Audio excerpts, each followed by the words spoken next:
The massive Imperial scout ship dropped out of faster-than-light travel at the edge of Sol's system.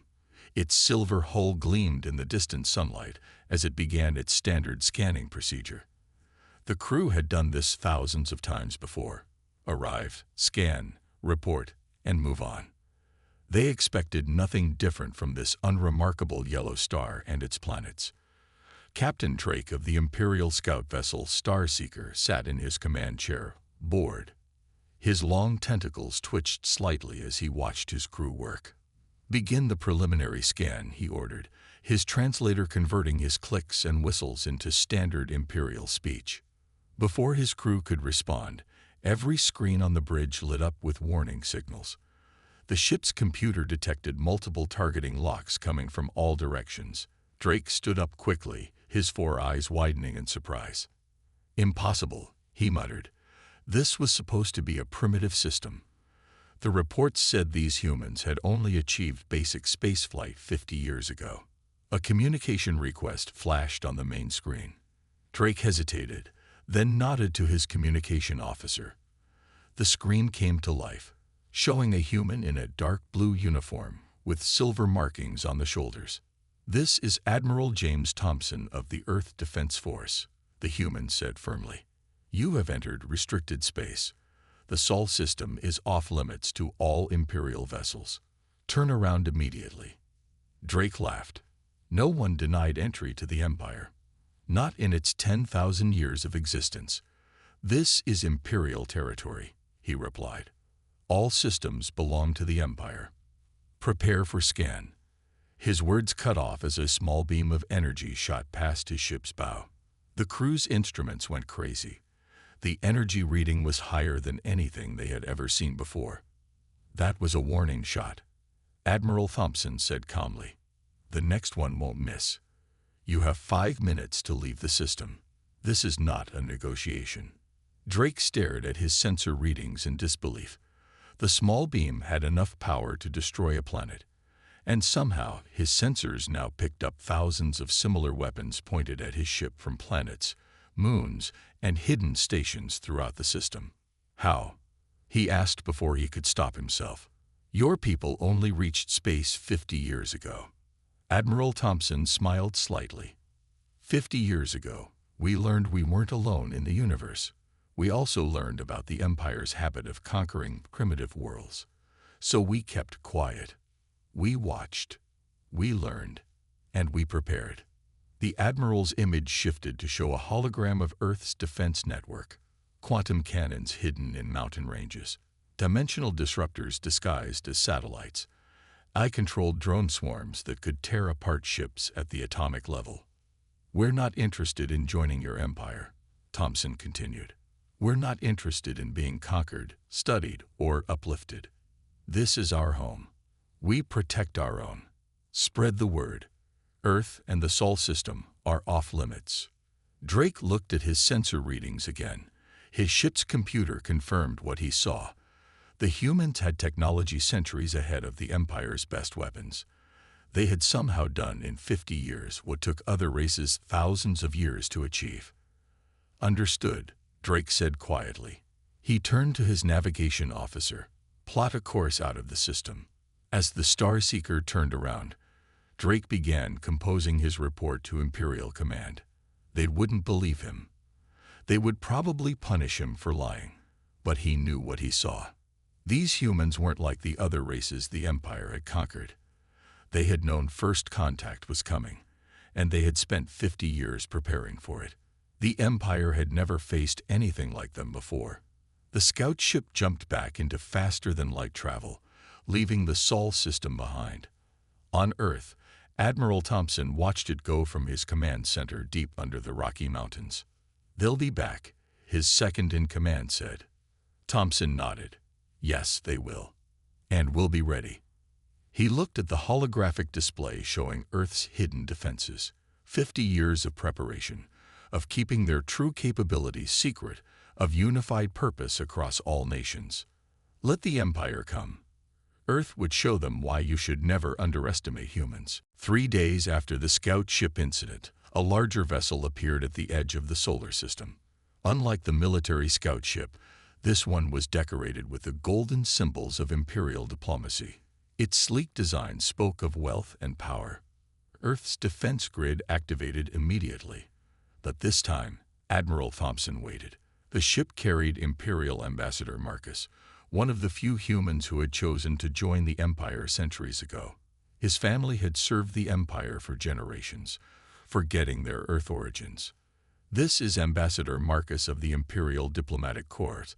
The message came through clear and precise. "I request permission to land and discuss recent misunderstandings." In the lunar embassy, General Lisa Reed watched the transmission with narrow eyes. "Permission granted for one shuttle only," she replied.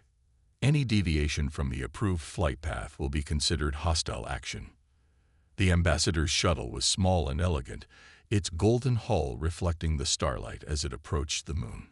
Defense satellites tracked its every move, while hidden quantum cannons remained locked on target. Inside the lunar embassy's meeting room, General Reed stood by the window, watching Earth hang in the black sky. The door slid open, and Ambassador Marcus walked in, his imperial robes flowing behind him. Despite his human ancestry, his face showed the slight genetic modifications the Empire favored: slightly larger eyes, paler skin, elongated fingers. "General Reed," he said smoothly, "the Empire is concerned about recent events. No world has ever denied Imperial access before." Lisa turned to face him. "Please, sit down, Ambassador. We have much to discuss." She gestured to a simple metal chair. As Marcus sat, the room's holographic systems activated. The walls disappeared, replaced by images from across the galaxy. Worlds stripped of resources, species enslaved or wiped out, civilizations destroyed because they refused to bow to Imperial rule. "We've been watching," Lisa said quietly. "For 50 years, we've had ships hidden throughout Imperial space. We've seen what the Empire does to primitive worlds." Marcus's confident smile faltered. "These are necessary measures to maintain order. Surely you understand." "We understand perfectly." Lisa cut him off. She pressed a button on her wrist computer. The holographic display changed, showing Earth's true military power.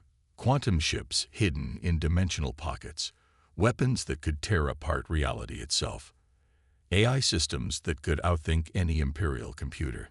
"This is impossible," Marcus whispered. "Earth only achieved spaceflight 50 years ago." Lisa smiled. "No, that's just what we wanted you to think. We detected your scout ships 70 years ago. We knew you were coming. So we prepared. Every nation on Earth worked together, sharing knowledge, resources, technology. We made more progress in decades than the Empire has in centuries." Marcus stood up, his face pale. "The Empire will not stand for this defiance. We will." "You will do nothing," Lisa interrupted. She pressed another button. A small drone appeared, floating in the air. "This single drone carries enough power to destroy your entire Imperial fleet, and we have millions of them." She walked closer to the ambassador. "Here's what's going to happen. You will take a message back to your Empire. The Sol system is now off-limits to all Imperial ships. Any attempt to enter our space will be met with immediate destruction. We're not interested in your politics, your power, or your empire. We just want to be left alone." Marcus stared at the drone, then at the holographic displays of Earth's power. For the first time in his diplomatic career, he felt real fear. These humans weren't like any species the Empire had encountered before. "I will convey your message," he said finally. As Marcus's shuttle left the moon, General Reed watched from her office. Her computer beeped. The quantum scanners had detected the ambassador sending an urgent message to Imperial Command. "They won't listen," her AI assistant said. "The Empire never does." Lisa nodded. "I know. That's why we're ready for what comes next." She looked at Earth, peaceful and blue in the distance. The Empire thought they were dealing with a primitive world.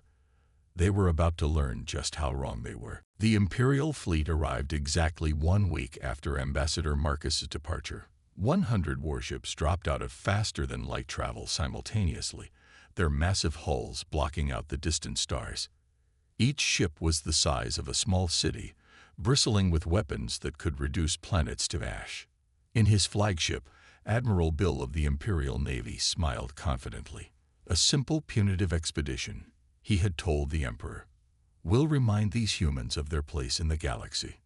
Deep inside Earth's moon, Admiral Thompson watched the Imperial fleet's arrival on his quantum displays. He sat calmly in his command chair, drinking coffee from an old metal mug. Around him, the command center hummed with quiet activity as officers and AI systems prepared Earth's defenses.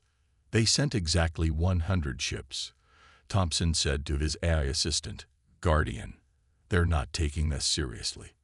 Tactical analysis suggests this is approximately 2% of their total fleet strength. Guardian replied, its holographic form flickering beside Thompson's chair. They expect this to be a simple show of force. Thompson nodded. Send the standard warning. Every Imperial ship received the same message. You have entered restricted space. Leave immediately or be destroyed. This is your only warning. Admiral Bill laughed when he heard it. Begin the attack pattern, he ordered. Show these primitives what real power looks like. The Imperial ships moved into their famous Spear of Dawn formation, a combat pattern that had broken planetary defenses for thousands of years. Their weapons powered up, preparing to launch a synchronized strike that would overwhelm any defensive system. Thompson set down his coffee mug. Guardian, activate the quantum defense network. Around the solar system, hidden satellites and stations powered up. Dimensional fields shimmed into existence, invisible to Imperial sensors. Millions of nanodrones awakened, each carrying enough firepower to destroy a capital ship. Sir, one of Bill's officers called out, I'm detecting some strange energy readings. That was all he had time to say. The battle lasted exactly 47 minutes. Later, historians would call it the shortest and most one-sided fleet engagement in galactic history. Earth's quantum weapons struck first, passing straight through Imperial shields as if they didn't exist. 20 ships vanished in the first second, their atoms scattered across space. The Imperial fleet's return fire hit nothing but empty air, their weapons confused by dimensional shifts that made Earth's defenses appear to be everywhere and nowhere at once. Guardian coordinated the defense with perfect precision. Nanodrone swarms tore through Imperial hulls like paper. Quantum beams redirected Imperial weapons back at their own ships. Dimensional fields trapped entire squadrons in pocket universes, where time moved so slowly that the crews would experience only a few seconds, while centuries passed outside. Admiral Bill watched in horror as his fleet was torn apart by weapons he couldn't even understand. Impossible, he whispered. They're supposed to be primitive. They only reached space 50 years ago. 45 years ago, Thompson corrected him over an open channel. That's when we detected your first scout ships. Everything since then has been preparation for this moment. In the end, only 2 Imperial ships remained intact, deliberately spared by Earth's forces. Thompson's voice came through their communication systems again. Return to Imperial space. Tell them what you saw here. Tell them what happens when they threaten Earth. The 2 surviving ships fled, jumping to faster-than-light speed as soon as they cleared the solar system. Behind them, they left the scattered remains of 98 of the Empire's finest warships. In his command center, Thompson finally picked up his coffee mug again. It had gone cold.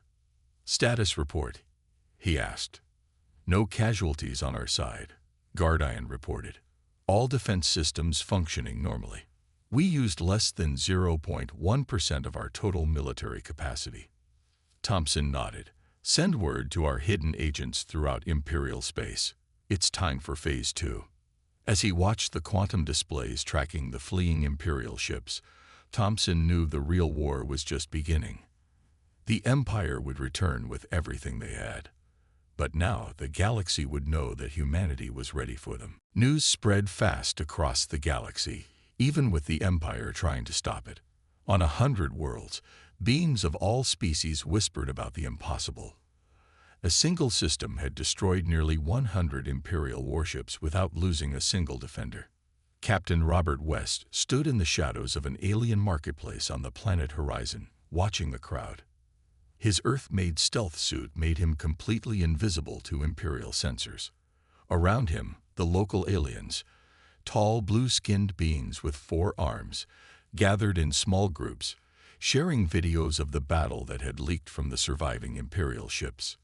"Did you see?" one alien whispered to another. "Their weapons went right through Imperial shields." Robert smiled. Phase 2 of Earth's plan was working perfectly. His team had made sure the battle footage reached every corner of the Empire. In a hidden basement beneath the marketplace, Robert met with the leaders of Horizon's resistance. They had been fighting the Empire for decades with little success, until now. "Can Earth really help us?"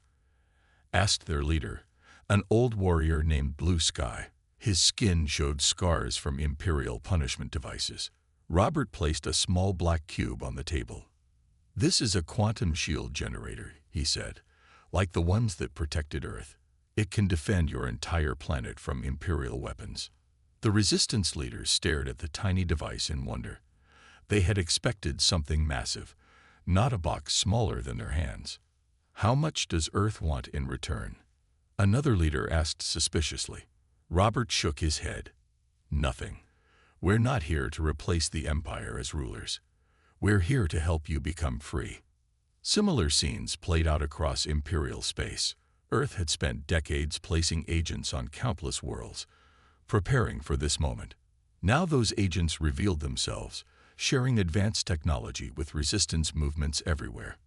On the Imperial capital world, the Emperor's Council met in emergency session. The room was filled with tension and fear. "Reports are coming in from every sector," one counselor reported, his tentacles trembling. "Rebellions are breaking out everywhere. The rebels have technology we've never seen before." "How are they coordinating?" another demanded. "How did they all get Earth weapons at the same time?" The answer was simple, though the Empire hadn't figured it out yet. Earth's quantum communication network had no limits on range. Resistance leaders across the galaxy could talk to each other instantly, sharing plans and strategies without the Empire ever knowing.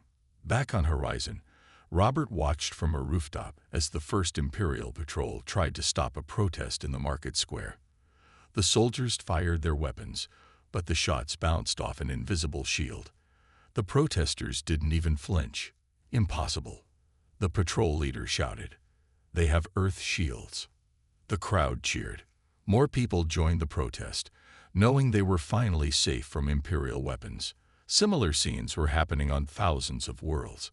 In Earth's Lunar Command Center, Admiral Thompson watched the reports come in. Holographic displays showed the status of rebellions across Imperial space. Green lights were spreading like wildfire as more and more worlds stood up to their oppressors. "Phase 2 is proceeding faster than expected," Guardian reported. "The Empire has lost control of 30% of its territory in just 1 week." Thompson nodded. The Empire never understood.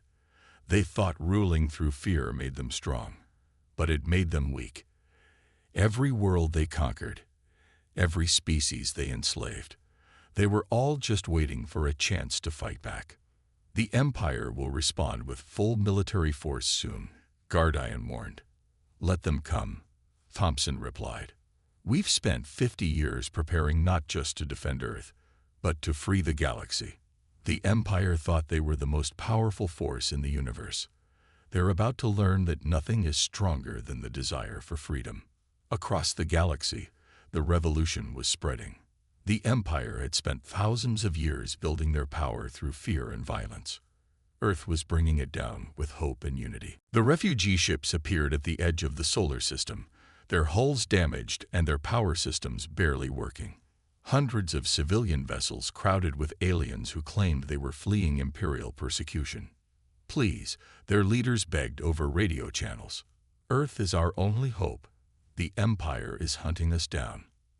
In the Lunar Command Center, Admiral Thompson watched the incoming ships on his displays. Beside him, Guardian's holographic form flickered with rapid calculations. "It's a trap," the AI said simply. "These are not real refugees." Thompson nodded. "Show me." The quantum scanners revealed the truth. Hidden among the genuine refugees were thousands of Imperial Special Forces troops. They wore advanced stealth suits and carried powerful weapons, all designed to look like civilian equipment. "They think we'll be soft-hearted," Thompson said. "That will let our guard down for refugees." He pressed a button on his command console. "This is Admiral Thompson to all incoming vessels. We know who you really are." On the leading refugee ship, Imperial Commander John went pale. How had they seen through their disguises so quickly? His elite troops were the best infiltrators in the galaxy. Suddenly, every Imperial weapon and stealth suit stopped working. The quantum field from Earth had somehow turned them all into useless metal. "Your infiltration troops are now powerless." Thompson's voice continued calmly. "Here's what's going to happen. The real refugees will be transferred to Earth ships. The Imperial forces will surrender.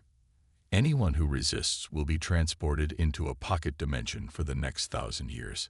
In his hidden base on Mars, Imperial spy master Tom watched the failed infiltration through his quantum-shielded sensors. For 3 months, he had hidden on the Red Planet, trying to discover Earth's secrets. Now, he finally had something to report. "My Emperor," he transmitted through a secure channel. "I know how they did it. I know why Earth is so powerful." In the Imperial throne room, the Emperor leaned forward. "Tell me." "They discovered dimensional engineering," Tom reported, "not just for weapons or shields. They learned how to manipulate the fabric of reality itself. That's how they advanced so quickly. They pull knowledge and technology from other dimensions, every weapon, every defense system. It all comes from their mastery of dimensional science." The Emperor's 6 eyes widened. This was worse than he had imagined. If Earth shared this knowledge with the rest of the galaxy. "Prepare the fleet," he ordered. "All of it. Every ship we have. We must destroy Earth before they can teach others their dimensional engineering." Back in the solar system, Thompson and Guardian watched as Earth ships rescued the genuine refugees. The Imperial infiltrators had surrendered quickly once their weapons stopped working. "They found out about the dimensional engineering," Guardian reported. "The spy on Mars just sent a message to the Emperor." Thompson smiled. "Good. Let them know. Let them come with everything they have." He looked at a small image on his desk, a photo of Earth taken from space. "They still don't understand. We didn't discover dimensional engineering by accident. We didn't steal it from other dimensions. We discovered it because we had to," Guardian finished. "Because 50 years ago, we learned about the Empire and knew we needed something they could never match." "Humanity's greatest strength," Thompson agreed. "When our backs are against the wall, we achieve the impossible." Alerts flashed across the command screens. Imperial fleets were gathering. The Emperor was calling in every ship, every soldier, every weapon in the Empire's arsenal. "They're coming," Guardian announced. "Initial estimates suggest 10,000 warships or more." Thompson nodded calmly. "Send word to all our allies across the galaxy. The final phase begins now." The Empire was about to learn why you should never force humanity to reveal its full power. The space around the solar system lit up like a new sun as 10,000 Imperial warships dropped out of faster-than-light travel. It was the largest fleet ever assembled in the history of the galaxy. The ships formed a sphere around the system, blocking all escape routes. The Emperor himself had come to watch the battle from his personal flagship, a vessel larger than Earth's moon. His throne room offered a perfect view of the coming destruction. Finally, he said to his commanders, "We will show these humans the true meaning of Imperial power." In the Lunar Command Center, Admiral Thompson stood calmly as red alert signals flashed across every screen. Around him, his crew worked with quiet efficiency, each person knowing their role in humanity's greatest battle. 10,000 ships confirmed, Guardian reported. They'd brought 90% of their total fleet strength, weapons charging. They'll be in firing range in 5 minutes. Thompson took a sip from his coffee mug. Are the dimensional coordinates set? Yes, Admiral. The trap is ready. Across the solar system, hidden quantum devices powered up. Earth had spent decades preparing this moment, building a web of dimensional technology that covered the entire system. The Emperor's voice boomed across all communication channels. Defenders of Earth, you have one chance to surrender. Submit to Imperial rule, share your dimensional engineering secrets, and you may live as honored servants of the Empire. Thompson pressed a button on his command chair. This is Earth's response. Suddenly, music started playing on all Imperial channels. The song was old, Never Gonna Give You Up by Rick Astley. What is this? The Emperor demanded, confused by the ancient Earth music. That, Thompson said with a smile, is humanity's oldest digital weapon. We call it the Rickroll. And it's also a distraction. Before the Empire could react, Earth's real weapon activated. The dimensional defense grid, hidden in subspace for 50 years, finally revealed itself. Reality itself seemed to twist. Massive rings of energy appeared around the Imperial fleet, each one a gateway to another dimension. The Emperor watched in horror as his ships began to disappear. What's happening? He shouted. On his flagship's screens, he saw the impossible. Each sector of his fleet was being transported to a different pocket dimension. Thousands of ships, millions of troops, scattered across dimensional space in an instant. You can't defeat what you can't reach, Thompson explained over the command channel. Each group of your ships is now trapped in a separate dimension. Time moves differently there. By the time they find their way back, centuries will have passed in normal space. The Emperor's flagship, however, remained untouched. Thompson had left it in normal space deliberately. Your empire is finished, Thompson continued. Right now, resistance forces are taking control of your worlds. Your fleet is gone. Your power is broken. But we're giving you a choice. Across Imperial space, the carefully planned rebellion was beginning. On thousands of worlds, resistance fighters armed with Earth technology were rising up. Imperial governors found their weapons useless against quantum shields. Communication systems failed as Earth's AI systems took control. The Emperor stood in his throne room, watching his empire collapse in real time. How? He whispered. How did you do all this? Because you gave us no choice, Thompson replied. 50 years ago, we learned about your empire. We saw what you did to other worlds.